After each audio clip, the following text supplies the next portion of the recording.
ದೇವಸ್ಥಾನದ ಪಕ್ಕವೇ ಶಾದಿ ಮಹಲ್ ನಿರ್ಮಾಣವನ್ನ ಮಾಡಲಾಗ್ತಾ ಇದೆ. ಇದಕ್ಕೆ ಭಾರಿ ವಿರೋಧಗಳು ಕೂಡ ವ್ಯಕ್ತವಾಗ್ತಾ ಇರುವಂತದ್ದು. ಇಲ್ಲಿ ದೇವಸ್ಥಾನದ ಪಕ್ಕ ಶಾದಿ ಮಹಲ್ ನಿರ್ಮಾಣ ಮಾಡೋದು ಬೇಡ ಅಂತ ಹೇಳಿ ಹಿಂದೂ ಸಂಘಟನೆ ಸ್ಥಳೀಯರು ಭಾರಿ ವಿರೋಧವನ್ನು ವ್ಯಕ್ತಪಡಿಸ್ತಾ ಇದ್ದಾರೆ. ಮಂದಿರದ ಪಕ್ಕ ಮಹಲ್ ಬೇಡ ಅಂತ ಹೇಳಿ ಆಕ್ರೋಶವನ್ನು ವ್ಯಕ್ತಪಡಿಸ್ತಾ ಇದ್ದಾರೆ. ಗದಗದಲ್ಲಿ ಇರುವಂತಹ ಜೋಡ ಮಾರುತಿ ದೇವಸ್ಥಾನ ಈ ಒಂದು ಟೆಂಪಲ್ ಪಕ್ಕವೇ ಶಾದಿ ಮಹಲ್ ಕಟ್ಟೋದಕ್ಕೆ ತಯಾರಿಯನ್ನ ಕೂಡ ಮಾಡಿಕೊಳ್ಳಲಾಗಿದೆ. ಜಿಲ್ಲಾಧಿಕಾರಿಗೆ ಮನವಿಯನ್ನ ಕೂಡ ಮಾಡಿದ್ದಾರೆ. ಯಾವುದೇ ಕಾರಣಕ್ಕೂ ದೇವಸ್ಥಾನದ ಪಕ್ಕ ಶಾದಿ ಮಹಲ್ ನಿರ್ಮಾಣ ಮಾಡೋದು ಬೇಡ ಅಂತ ಹೇಳಿ ಹಿಂದೂ ಸಂಘಟನೆ ಸ್ಥಳೀಯರು ಭಾರಿ ವಿರೋಧವನ್ನ ವ್ಯಕ್ತಪಡಿಸಿ ಜಿಲ್ಲಾಧಿಕಾರಿಗೆ ಮನವಿಯನ್ನ ಮಾಡಿದ್ದಾರೆ. ಅನುಮತಿಯನ್ನ ನೀಡದಂತೆ ಒತ್ತಾಯವನ್ನ ಕೂಡ ಮಾಡಿದ್ದಾರೆ ಸ್ಥಳೀಯರು. ಶಾದಿ ಮಹಲ್ಗೆ ಅನುದಾನ ಬಿಡುಗಡೆ ಮಾಡದಂತೆ ಆಗ್ರಹಗಳು ಕೂಡ ಕೇಳಿ ಬರ್ತಾ ಇರುವಂತದ್ದು. ಯಾವುದೇ ಕಾರಣಕ್ಕೂ ದೇವಸ್ಥಾನದ ಪಕ್ಕ ಶಾದಿ ಮಹಲ್ ನಿರ್ಮಾಣ ಮಾಡಬೇಡಿ ಅಂತ ಹೇಳಿ ಸಾರ್ವಜನಿಕರು ಆಕ್ರೋಶವನ್ನು ವ್ಯಕ್ತಪಡಿಸ್ತಾ ಇದ್ದಾರೆ. ವಿರೋಧದ ನಡುವೆಯೂ ಇದೀಗ ಶಾದಿ ಮಹಲ್ಗೆ ಭೂಮಿ ಪೂಜೆಯನ್ನ ಮಾಡಲಾಗಿದೆ.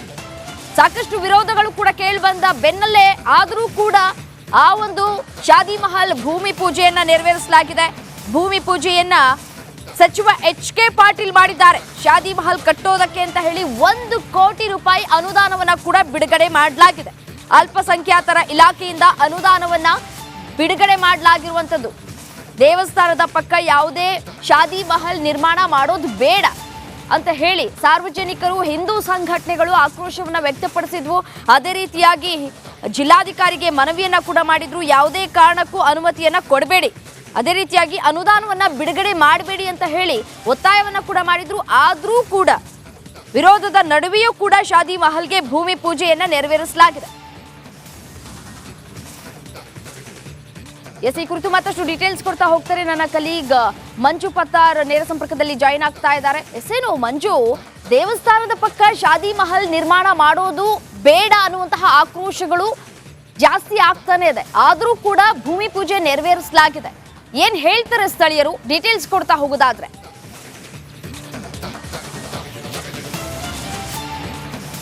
ಹೌದು ರಮ್ಯ, ಏನಂದರೆ ಗದಗ ನಗರದ ಐತಿಹಾಸಿಕ ದೇವಸ್ಥಾನ ಅಂದರೆ ಅದು ಜೋಡ ಮಾರುತಿ ದೇವಸ್ಥಾನ. ಈ ಒಂದು ದೇವಸ್ಥಾನದಲ್ಲಿ ಇಬ್ಬರು ಮಾರುತಿ ಹನುಮಾನ್ ಇರುವುದರಿಂದ ಇದು ಸಾಕಷ್ಟು ಪ್ರಖ್ಯಾತಿ ಹೊಂದಿದೆ. ಇಲ್ಲಿ ಬೇಡಿಕೊಂಡ್ರೆ ಇಷ್ಟಾರ್ಥಗಳು ಈಡೇರ್ತವೆ ಅನ್ನೋ ನಂಬಿಕೆ ಇದೆ. ಹೀಗಾಗಿ ಆ ಒಂದು ದೇವಸ್ಥಾನ ಇವಾಗ ಜೀರ್ಣೋದ್ಧಾರ ಮಾಡಲಾಗ್ತಾ ಇದೆ. ಅದರ ಪಕ್ಕದಲ್ಲೇ ಏನು ಒಂದು ಮಸೀದಿ ಇದೆ. ಅದೇ ಜಾಗದಲ್ಲಿ ಏನು ಶಾದಿ ಮಹಲ್ ಅಥವಾ ಸಮುದಾಯ ಭವನ ನಿರ್ಮಾಣ ಮಾಡಲಿಕ್ಕೆ ಅಲ್ಪಸಂಖ್ಯಾತ ಇಲಾಖೆಯಿಂದ 1 ಕೋಟಿ ರೂಪಾಯಿ ಹಣ ರಿಲೀಸ್ ಆಗಿದೆ. ಅದೇ ಒಂದು ಪಕ್ಕದಲ್ಲೇ ಶಾದಿ ಮಹಲ್ ನಿರ್ಮಾಣ ಮಾಡಲಿಕ್ಕೆ ಈಗಾಗಲೇ ಏನು ಸ್ಥಳೀಯರು ಕೂಡ ಸಾಕಷ್ಟು ವಿರೋಧ ವ್ಯಕ್ತಪಡಿಸಿದ್ರು. ಯಾಕಂತಂದರೆ ಇದೊಂದು ಧಾರ್ಮಿಕ ಕೇಂದ್ರ, ಪಾವಿತ್ರ್ಯತೆ ಇರುವಂಥ ಕೇಂದ್ರ. ಇಲ್ಲಿ ಇಬ್ಬರದು ಆಹಾರ ಪದ್ಧತಿ ಬೇರೆ ಬೇರೆ ಇರೋದರಿಂದ ನಮಗೆ ಪಾವಿತ್ರ್ಯತೆಗೆ ಧಕ್ಕೆ ಬರುತ್ತೆ. ಹಾಗಾಗಿ ಆ ದೇವಸ್ಥಾನದ ಪಕ್ಕದಲ್ಲಿ ಶಾದಿ ಮಹಲ್ ನಿರ್ಮಾಣ ಮಾಡೋದು ಬೇಡ ಅಂಥೇಳಿ ಹಿಂದೂ ಪರ ಸಂಘಟನೆಯರು ಮತ್ತು ಹಿಂದೂ ಸಮುದಾಯದವರು ಮನವಿ ಸಲ್ಲಿಸಿದ್ರು. ಏನು ಗದಗ ಜಿಲ್ಲಾ ಉಸ್ತುವಾರಿ ಸಚಿವರಾದಂಥ ಎಚ್.ಕೆ. ಪಾಟೀಲ್ ಅವರು ಭೂಮಿ ಪೂಜೆ ಮಾಡಲಿಕ್ಕೆ ಏನು ಬಂದಿದ್ದರು. ಆ ಸಮಯದಲ್ಲಿ ಕೂಡ ಅಲ್ಲಿಯ ಏನು ಸ್ಥಳೀಯರು ಮನವಿ ಮಾಡಿಕೊಂಡಿದ್ರು. ಯಾಕಂತಂದರೆ ಒಂದು ಕಡೆ ದೇವಸ್ಥಾನ ಇರುತ್ತೆ, ಅದರ ಪಕ್ಕದಲ್ಲೇ ಶಾದಿ ಮಹಲ್ ಇರೋದರಿಂದ ಸಾಕಷ್ಟು ಸಮಸ್ಯೆ ಆಗುತ್ತೆ.